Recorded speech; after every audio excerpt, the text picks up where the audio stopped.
La palabra molusco, con la que se identifica un numeroso grupo de animales, procede de la palabra latina molluscus, que quiere decir blando.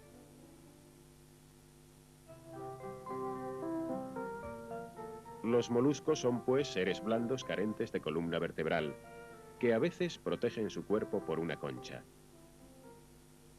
Es una de las divisiones más grandes del reino animal, con más de 100.000 especies vivas conocidas y unas 35.000 fósiles que se remontan hasta hace más de 500 millones de años. Los moluscos alcanzan una amplia distribución en todo el mundo, habiendo colonizado extensas zonas de la superficie terrestre y la práctica totalidad de las aguas, tanto dulces como saladas.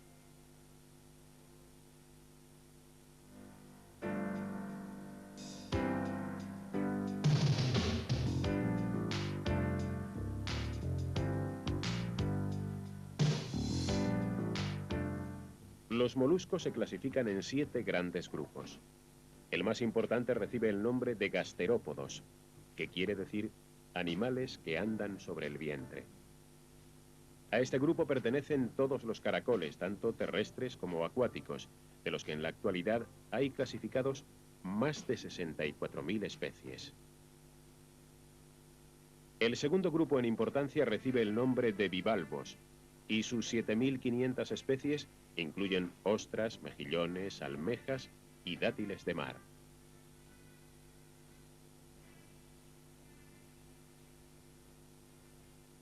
Pulpos, sepias, calamares, nautilus y argonautas, entre otros, pertenecen al tercer grupo, que recibe el nombre genérico de cefalópodos.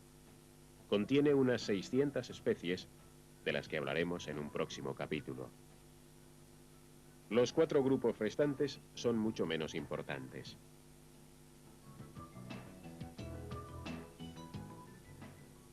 Las conchas de los moluscos fueron, con toda probabilidad, la primera cosa que despertó el ansia coleccionista de los hombres.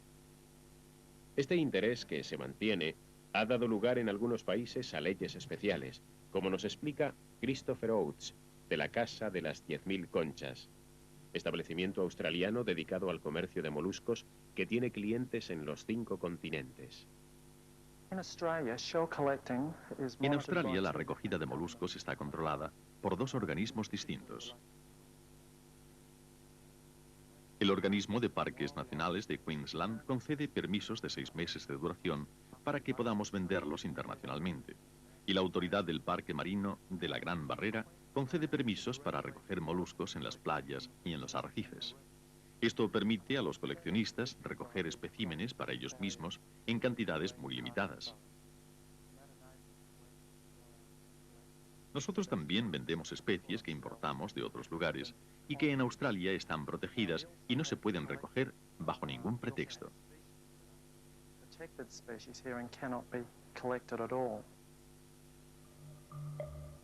Los bivalvos han colonizado todas las partes del arrecife, adaptándose maravillosamente a las características de cada una de ellas.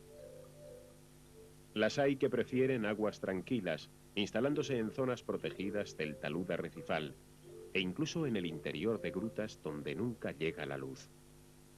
Suelen ser grandes ejemplares de larga y pacífica existencia.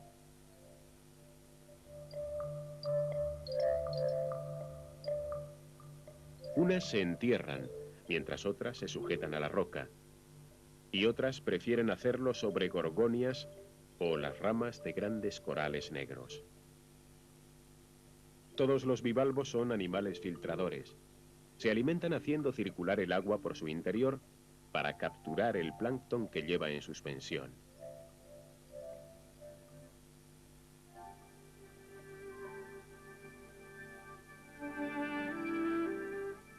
El mayor de todos los moluscos dotados de concha que existe en la actualidad es un bivalvo. Recibe el nombre de Tridagna gigas. Alcanza un tamaño superior al metro y un peso de más de 200 kilogramos, y vive exclusivamente en los arrecifes coralinos, cerca de la superficie del agua.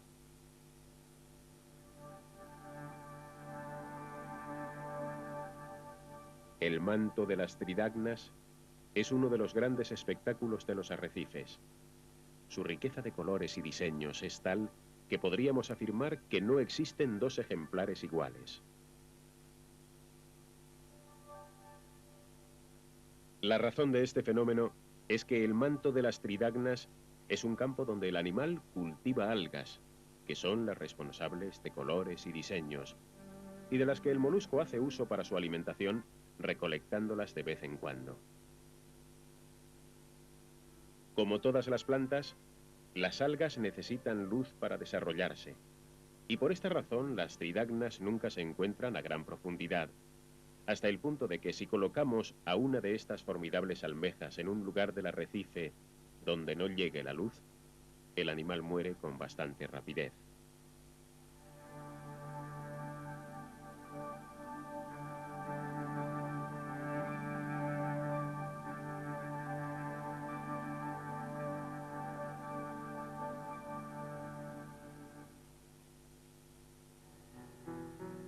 Los gasterópodos, o caracoles, aunque mucho más numerosos en especies que los bivalvos, son más escasos en cuanto al número de individuos.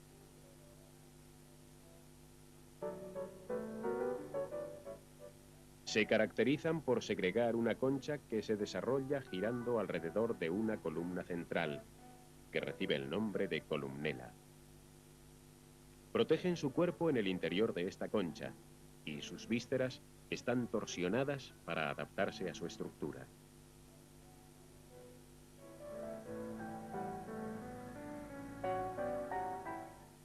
Para comer, utilizan una estructura única en el reino animal llamada rádula, que consiste en una especie de cinta sin fin dotada de numerosos dientes, con los que roen los alimentos.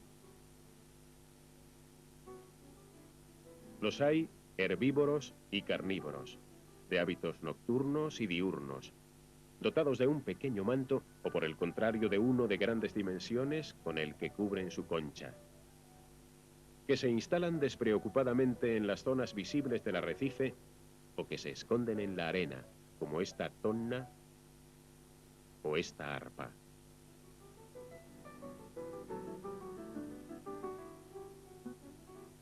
Las arpas son el grupo más pequeño de todos los gasterópodos, con solo 14 especies vivientes. Y su llamativa concha se mantiene limpia y brillante gracias a su costumbre de enterrarse en la arena.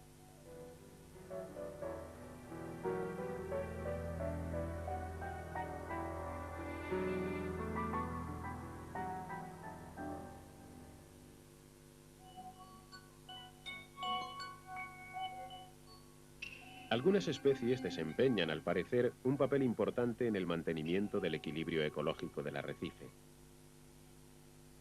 El alimento preferido de este tritón, que alcanza los 40 centímetros, es la polémica estrella corona de espinas, que a su vez es una activa devoradora de pólipos de coral. Algunos científicos creen que la pesca masiva de estos grandes y bellos moluscos, muy apreciados por los coleccionistas, provocó un espectacular aumento en la población de corona de espinas, con la consecuencia de gravísimos daños en numerosos arrecifes del Pacífico. La lucha entre estos dos depredadores es un combate a cámara lenta.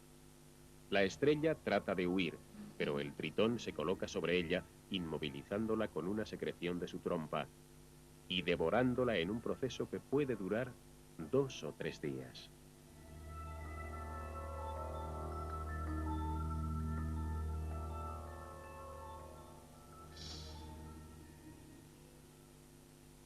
Las cipreas son seguramente el grupo de moluscos que segrega las más bellas conchas que existen en la Tierra.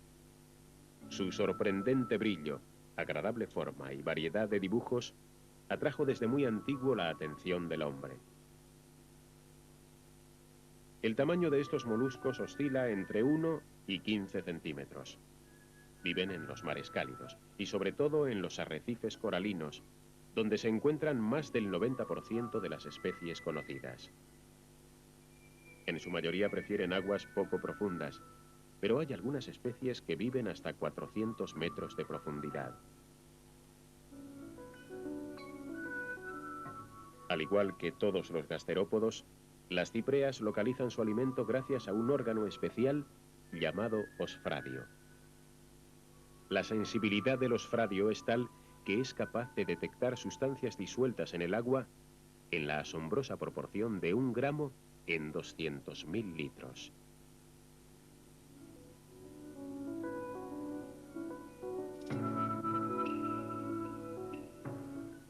Se sabe poco sobre la dieta de estos bellos moluscos, pero en general se les considera omnívoros.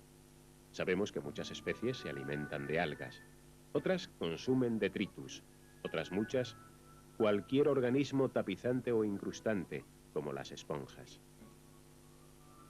Aunque se desconoce el significado de la coloración y aspecto de estos moluscos, se cree que tiene fundamentalmente carácter adaptativo, buscando pasar desapercibidos para sus enemigos, ya que carecen de sistemas defensivos, lo que las hace muy vulnerables.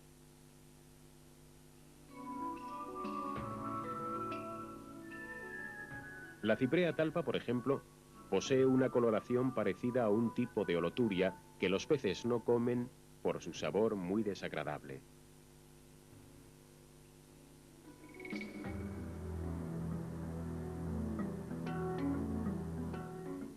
El brillo de las cipreas se debe a que el animal cubre por completo la concha con su manto, evitando de este modo que concreciones calcáreas y minúsculos organismos se instalen en ella, como sucede con otros muchos gasterópodos. La recolección masiva de estos moluscos por parte del hombre, los muchos depredadores que tiene y sus hábitos nocturnos hacen que no sea fácil contemplar a estos bellos pobladores del arrecife.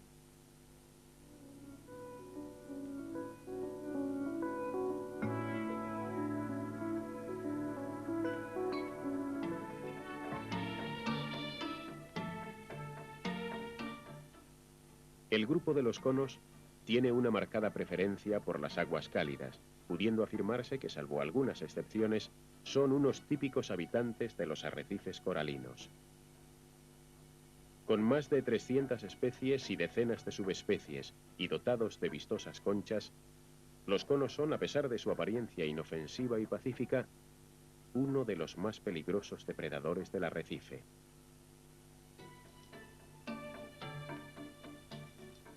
Tienen los sexos separados y además muestran ciertas diferencias que los hacen identificables, lo que es una excepción entre los gasterópodos o caracoles. Una vez que la hembra ha sido fecundada, realiza la puesta agrupando los huevos en unas cápsulas que adhiere a la parte inferior de las rocas coralinas.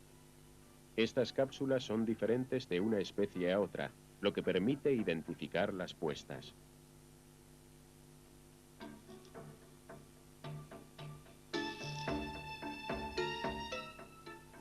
Después de un periodo de tiempo que suele ser de pocos días, las larvas rompen la corteza de las cápsulas e inician en la mayoría de los casos una etapa planctónica que puede durar desde 3 o 4 días a varias semanas, hasta que se depositan en el fondo para el resto de sus vidas.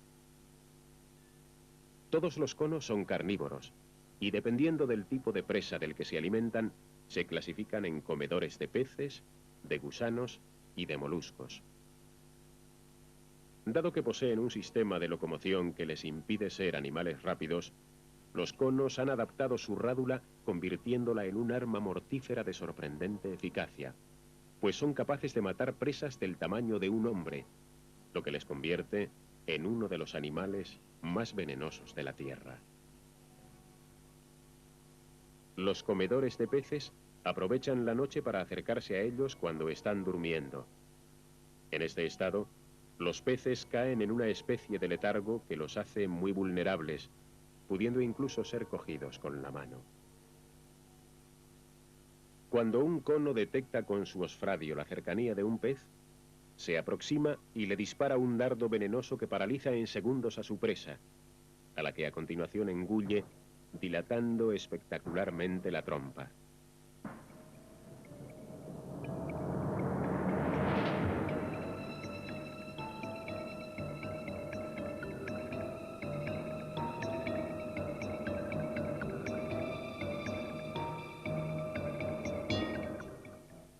No importa la especie de pez ni lo venenosas que puedan ser sus espinas.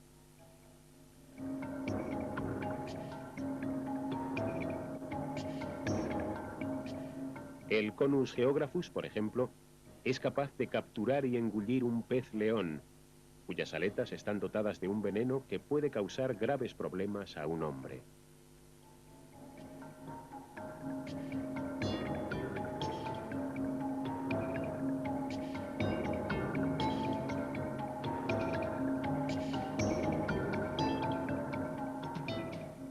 Aunque la mayoría de los conos utilizan sus arpones una sola vez, algunas especies mantienen el arpón unido a la probóscide mediante un hilo que les permite atraer a sus presas. En las imágenes vemos a uno de estos conos capturando a un ejemplar joven de pez loro, que una vez arponeado intenta en vano escapar, siendo engullido con una impresionante ferocidad.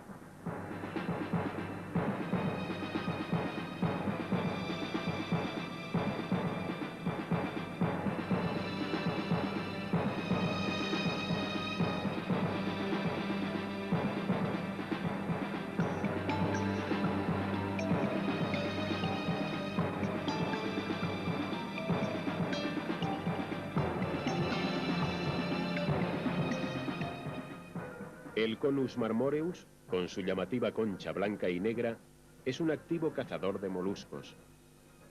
Aquí lo vemos enfrentándose a otro cono en una breve lucha y una larga tarea de ingestión que duró 2 días, dejando al final vacía la concha del otro cono.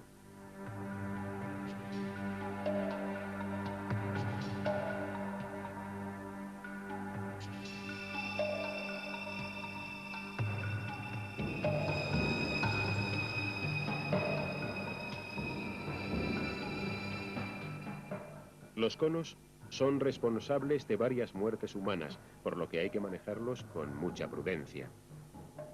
Se ha calculado que el veneno del Conus geographus es 40 veces más activo que el de una cobra.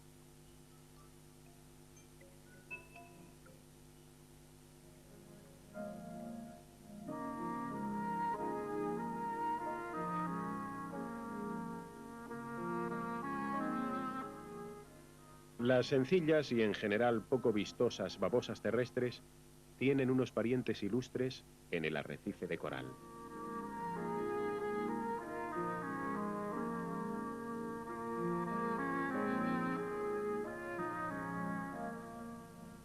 Los nudibranquios, llamados también babosas marinas, pertenecen a un numeroso grupo de moluscos, entre los que muchos investigadores no dudarían en situar las más bellas criaturas del arrecife.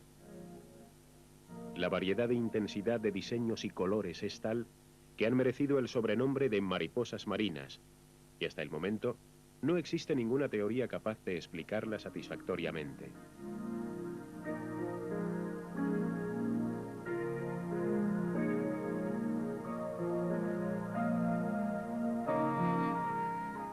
Desconcierta que la mayoría de los miembros de este grupo, que se desplazan lentamente por el fondo marino y que incluso carecen de una concha que les proteja, hayan abandonado la vía del camuflaje para escapar de sus enemigos y en cambio hayan recurrido a adornar sus cuerpos de un modo, diríamos, tan escandaloso.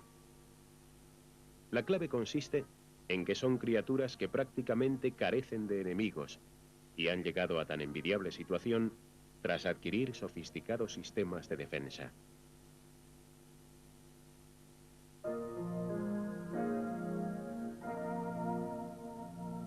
Los nudibranquios tienen un tamaño que oscila entre unos pocos milímetros y más de 25 centímetros, llegando a alcanzar un peso de más de 1,5 kilos.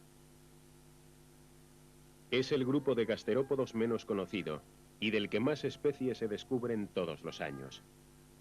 En la actualidad hay clasificadas más de 600 especies, de la mayoría de las cuales no se sabe prácticamente nada. Muestran sus branquias al desnudo, de ahí el nombre de nudibranquios.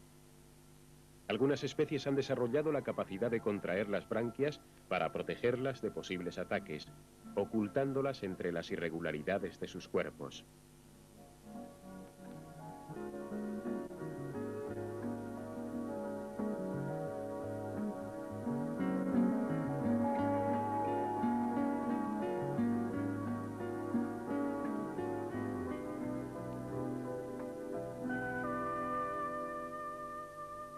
Todos los nudibranquios son carnívoros y por lo tanto se les clasifica como depredadores. Sus dietas son altamente especializadas, hasta el punto de que muchos de ellos solo consumen una especie concreta. Su alimento más habitual son esponjas, pero también consumen corales, ascidias, hidroides y otros celentéreos, de los que son unos de sus pocos enemigos.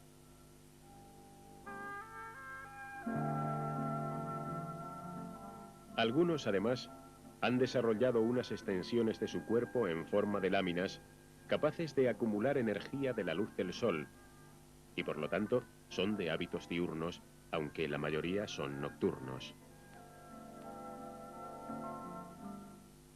Para su defensa, muchos han adquirido la facultad de acumular en su organismo las sustancias altamente tóxicas de sus presas. Estas sustancias suelen estar concentradas en unas protuberancias de la piel, reciben el nombre de ceratas y están especialmente coloreadas para advertir a posibles enemigos.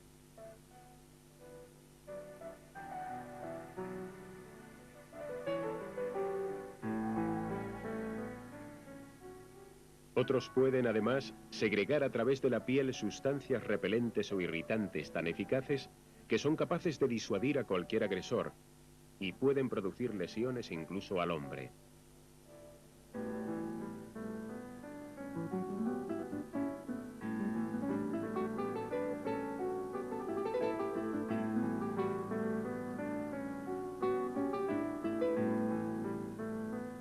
Todos los nudibranquios son hermafroditas, es decir, tienen los dos sexos, pero necesitan unirse a otro miembro de su especie para reproducirse.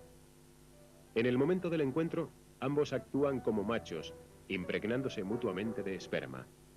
A continuación se separan y, actuando como hembras, realizan la puesta.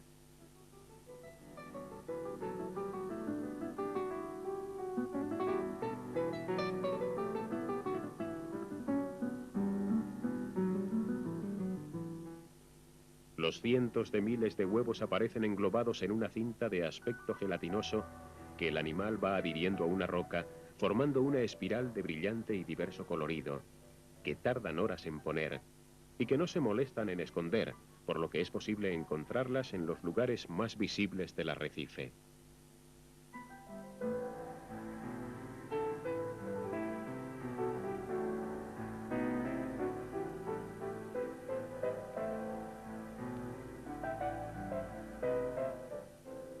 Las puestas son abandonadas a su suerte, y a los pocos días, las larvas se desprenden de la gelatina, iniciando una corta etapa planctónica, en cuya fase muere la inmensa mayoría, circunstancia que contribuye a explicar la relativa rareza de los nudibranquios.